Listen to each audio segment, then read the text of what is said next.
Have you ever been truly content? Maybe it was a passing moment when everything just felt right in the world. Or maybe it was a particularly joyful season.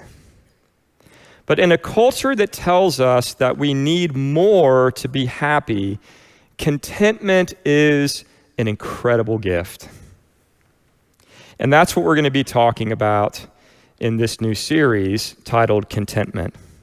Today, we focus on a spiritual truth that's been passed down from generation to generation and even confirmed by the social sciences. Generosity is essential for contentment. It may seem counterintuitive, but the happiest, most content people are those who focus less on themselves and make generosity a way of life. While generosity leads to lasting contentment, our culture often pulls us in the opposite direction, especially around the holidays. Now that Halloween is over, people are already asking, what do you want for Christmas? Our children will soon start sharing their wish lists, and many will be long because kids tend to think that they'll be happier with more toys. It's easy for parents to get caught up in this way of thinking too, causing them to overspend on gifts that are quickly tossed aside or shoved under the bed.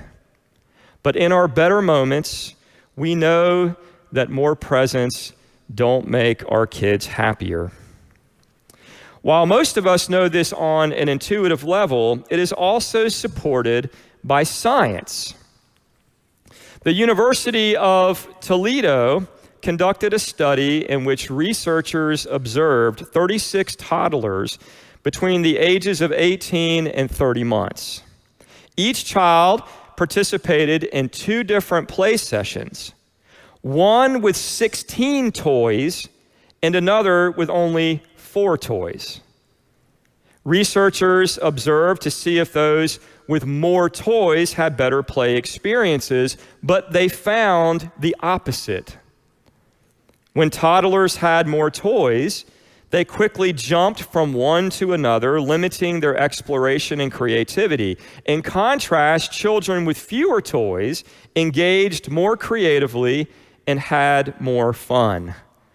They were actually happier with fewer toys. And I wonder, does this same principle apply to adults? Of course it does. Even without delving into the research, we know deep down that accumulating more stuff doesn't lead to lasting happiness.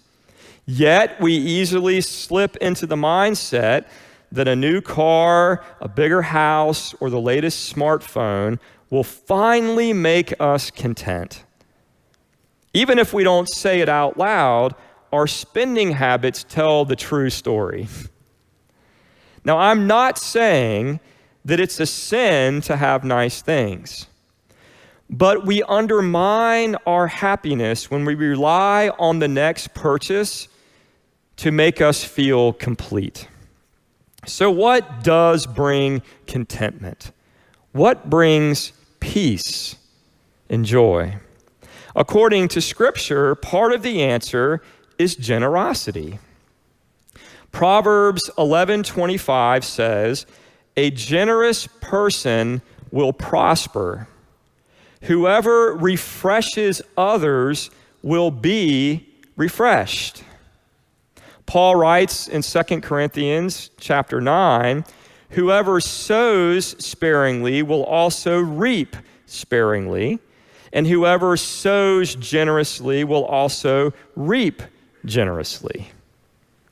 And Jesus says in Luke chapter 6, "Give, and it will be given to you. A good measure, pressed down, shaken together, and running over, will be poured into your lap." The logic of these passages is clear. Generosity is not about losing something, it's about gaining something. When we share who we are and what we have, it comes back to us in spiritual wealth. The riches of God's wisdom and goodness, the gifts of peace, love, and joy, the gift of contentment. Once we glimpse this economy of grace, we understand that Jesus was telling the truth when he said, "It is more blessed to give than to receive." Although this saying is counterintuitive, it makes sense when we remember that we've been created in the image of a generous God. Just think about it. God gives us an incredible planet with day and night, earth and ocean, plants and animals. He gives us life, the very energy that animates our bodies and the breath that flows through our lungs. God gives us creativity, art, and beauty. And God even gave his only begotten Son, Jesus, to save all creation. Everything we are and everything we have is a gift from God. Amen? And since generosity is essential to God's nature, and since we are created in God's image, it only makes sense that generosity would be essential to our nature too. Consequently, we cannot realize our full humanity or experience true happiness unless we live a generous life. However, realizing our purpose and experiencing true contentment requires more than sporadic giving. Even stingy people can occasionally give when they hear a sad story about displaced children or notice that the person next to them is putting a few bucks in the church offering plate. While these are good deeds that help others, sporadic and emotional giving isn't enough to transform us into truly generous, joyful, and content people. This kind of change requires us to cultivate the habit of giving so that it becomes a way of life. In 2018, James Clear released his book, Atomic Habits. Has anybody heard of Atomic Habits? It was quite the hit. And he explains how small, consistent actions compound over time and radically change our lives.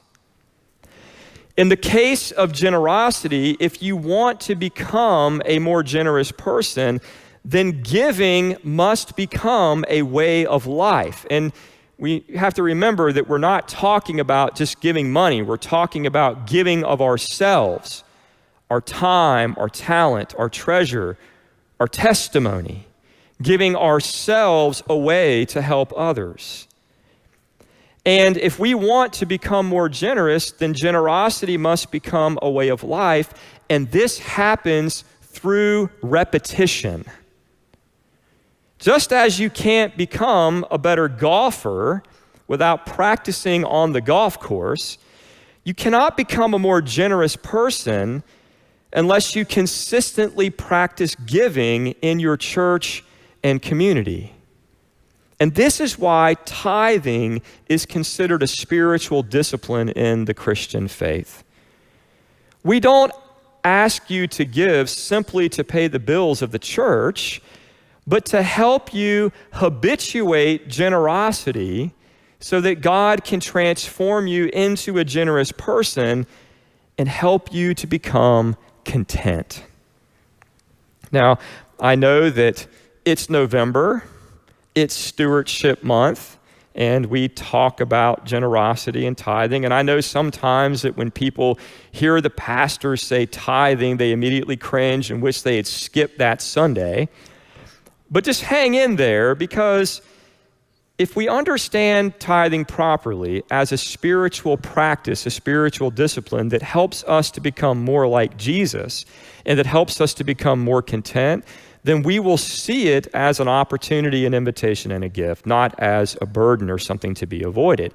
And many of you probably know that the word tithe originates from the Old Testament and means a tenth, 10%. And one of its earliest mentions is in the story of Abraham, who after winning a battle and receiving many spoils, gave 10% to the priest as an offering to God. You see, in ancient times, 10% was known as the king's portion. And Abraham gave this portion to God because God was the king of his life. And later, Moses codified this concept in Jewish law with the offering of the first fruits. People were commanded to take the first 10% of their harvest, the best and earliest portion, and give it to God. And giving in this way conveyed several important things. Think about the message that it sent. It acknowledged their dependence upon God. How often do we get full of ourselves and think that I have what I have because I'm a pretty awesome person and I worked really hard? Giving in this way acknowledges, well, maybe I have worked hard, but God is the giver of all good gifts, and I'm utterly dependent upon God, and without God, I would be nothing. It expresses gratitude in God's provision. It's a way of saying thank you. And it helped the people of ancient Israel to build a life around generosity, trusting that God would lead them to true joy and contentment. When we talk about tithing, people tend to get hung up on the goal of giving 10% of their income, which is one reason why some people shut down.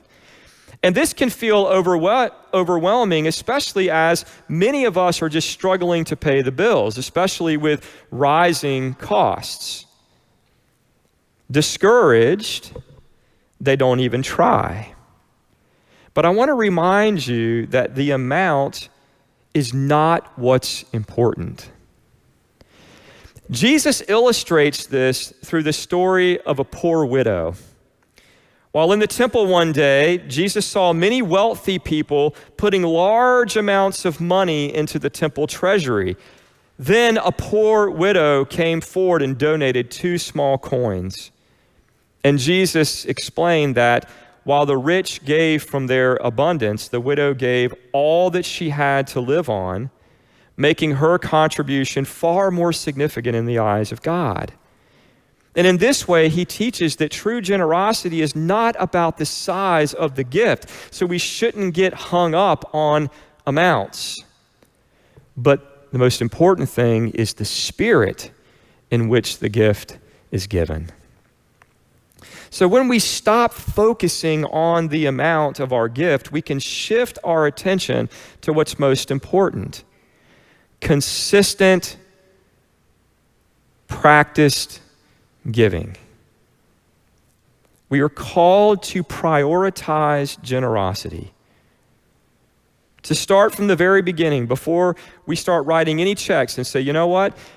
I'm created in the image of a generous God. I want to reflect that generosity in everything I am and everything that I have. And so before I start making any financial decisions, I'm going to make a commitment to be a generous person.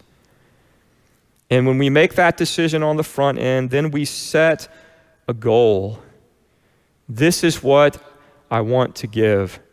I want to give this much time in service to others. I want to give this much effort when I'm helping the poor. I want to give this percentage of income to the ministries of the church. I want to share my testimony with this number of people. We set a goal, and then we practice toward that goal every week until it becomes a habit as James Clear would say,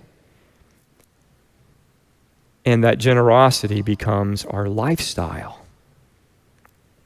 Although 10% might be the long-term goal, it might be wise to start with a smaller amount, especially since the amount is not what's important. Returning to the book Atomic Habits, James Clear reminds us that a 1% effort every day can lead to remarkable changes in the long run. In addition to making it easier to start out developing a new habit, he points out that small incremental changes are more sustainable and effective than attempting large, sudden shifts in our behavior, which often set us up for failure.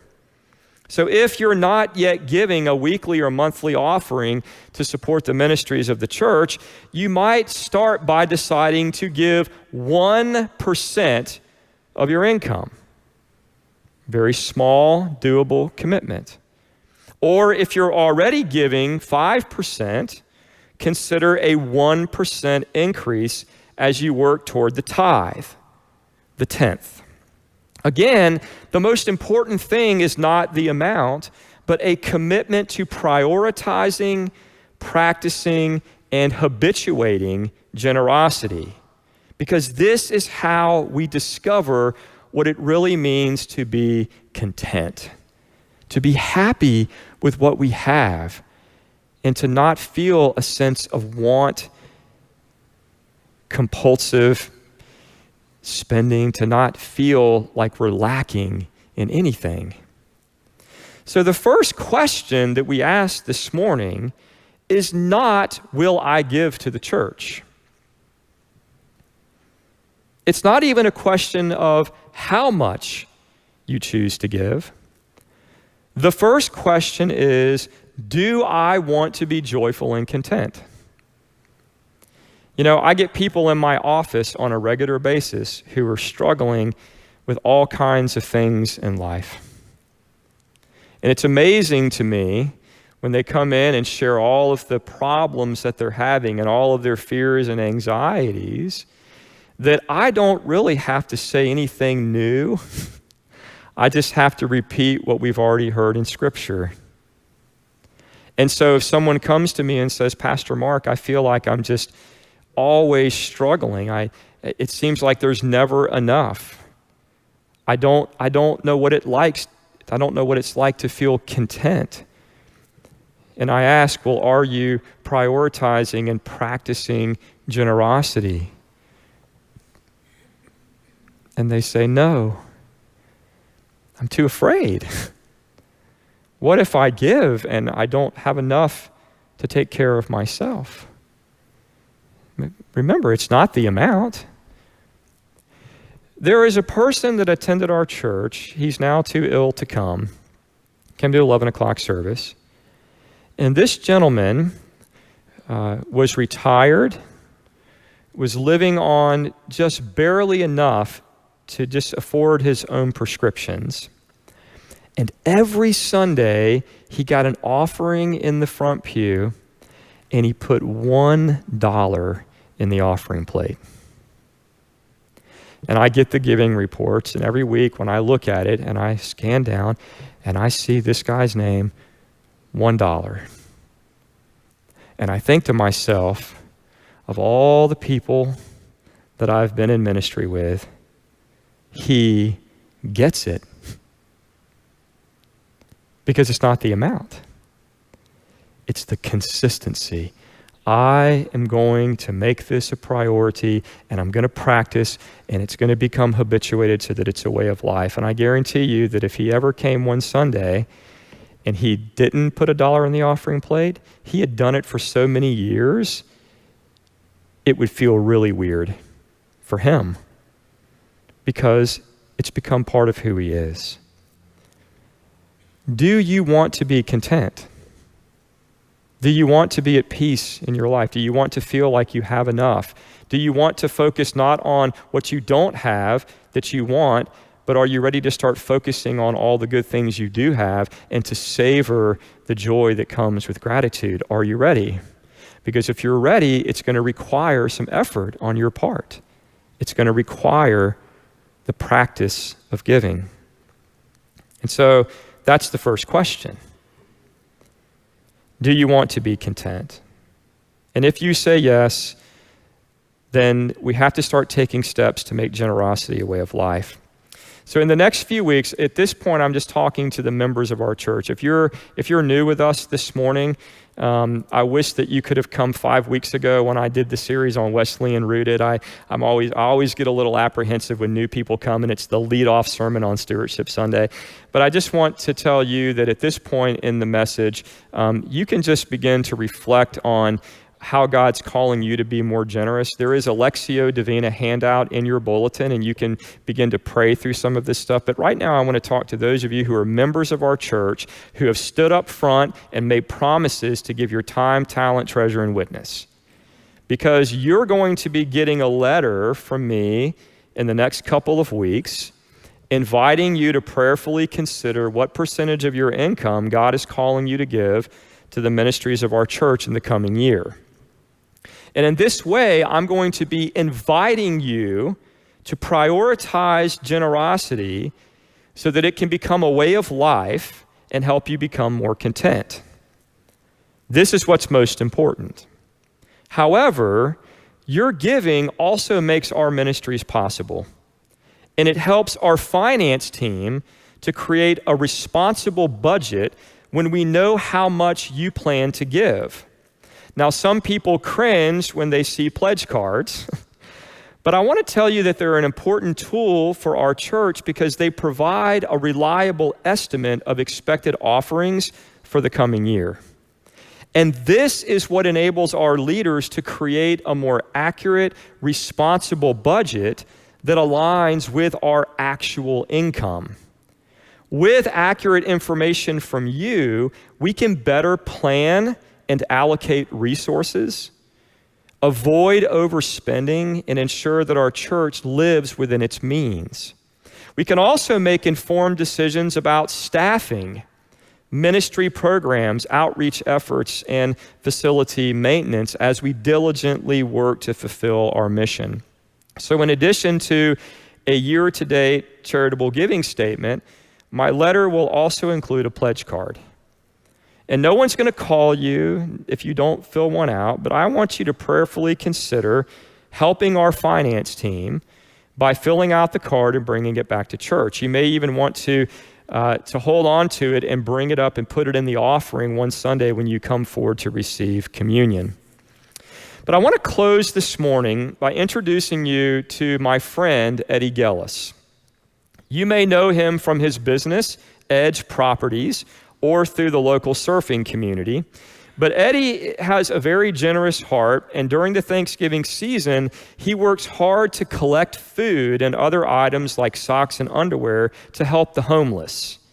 And I want to invite you to hear a little bit of his story as we prepare for Holy Communion. So I want you to pay attention, especially to what he says at the end about how generosity has enriched his life. Check it out.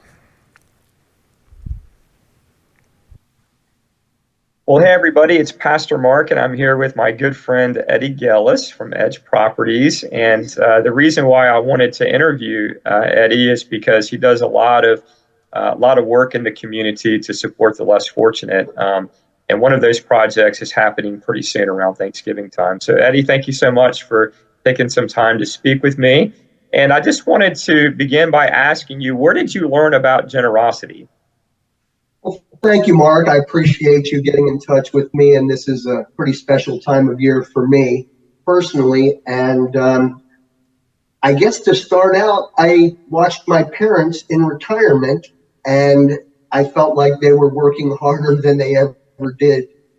My mother became the president of the Vieira's Women's Club, and she was actually Volunteer of the Year for Central Florida back around 2000. And she never seemed to stop. She was out collecting for charities and little fashion shows she did for the ladies' clubs. And my father and I were a lot more alike. He was more behind the scenes, and he would go out and play golf with some guys, and then he'd flip over the hat at lunch and say, "Hey, everybody, I'm going to go out and buy turkeys for daily bread for Thanksgiving." Or, the Country Methodist church is where they belonged, and he would say, "The food pantry's a little bit shy. Come on, guys, kick it in." He was a little more straight up like that. And, he's one of my best friends, so I was fortunate enough to watch him. And really, after he started to get a little bit older and slow down, he grabbed me and he showed me what he was doing. And one of his favorite pet projects was he went down and he liked to make the iced tea for Daily Bread Shelter down in Melbourne. And he wouldn't let anybody else near the iced tea. He wanted to make sure that it had his formula on it every day. But he made sure that if there were no other donors during the holiday season, that he would focus on making sure that all of the patrons of Daily Bread received a wonderful Thanksgiving feast and also a Christmas feast. And fortunately, we have a lot of folks we know and just about always went beyond what it cost to feed them. So we were able to supply them with warm clothing, some jeans, underwear, socks, and the necessities of the shelter. And that's really where it began for me. That's great. Well, tell us a little bit about how you're continuing that tradition.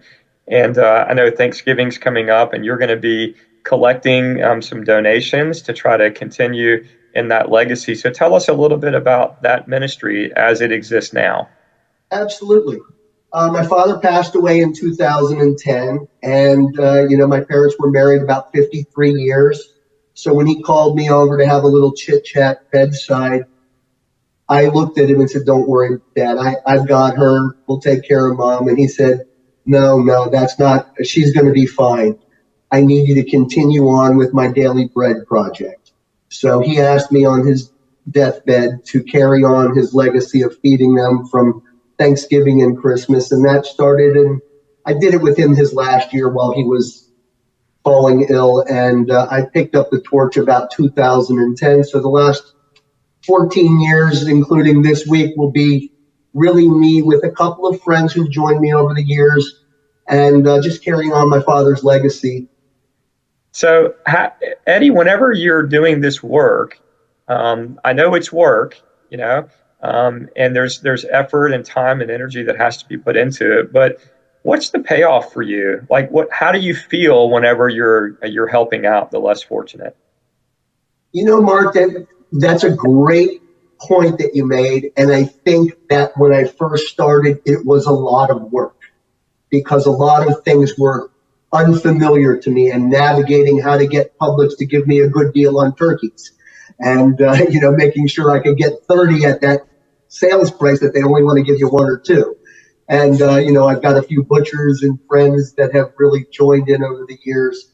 So it's really become kind of like my family as I go through this period of time. And as spiritual as I can be, my father really joins me. I feel his presence during this period of time, and I really feel like we're doing this together. I don't consider it one iota of work.